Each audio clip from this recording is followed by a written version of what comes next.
Сәлеметсіз бе? Сәлеметпіз.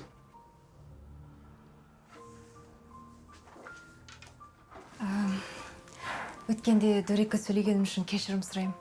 Жасамауыңыздың себебі зергерлік ұстаным екенін білмеппін. Жақсы, ештеңе етпейді.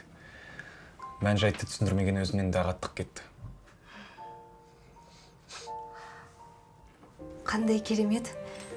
Бұйымдарыңыздың барлығы оюмен өрнектелген ерекше екен. Ұлттық киімдегі нақыштарда дәл солай. Оюлардан хабарыңыз бар ма? Мен дизайнермін. Ұлттық киімдер ұнай ма? Кішкентайымнан қызығам, бірақ заманауи киім тігем. Ал ол екеуі мүлдем үйлеспейді. Кім білет?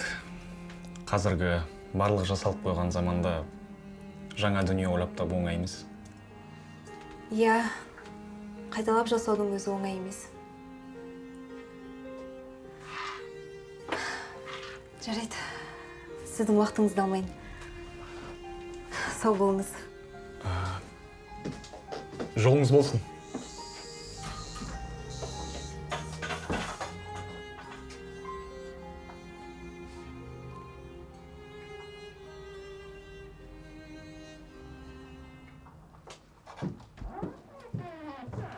Қайырлы күн, қарындас.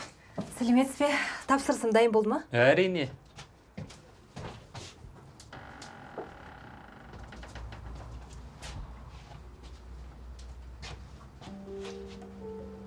Мынауыңыз не? Мүлдем ұқсамайды ғой?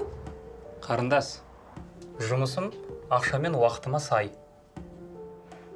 Біз бұлай келіспеген едік. Мынаны алыңыз да ақшамды қайтарыңыз. Жоқ. Ертеңге дедік.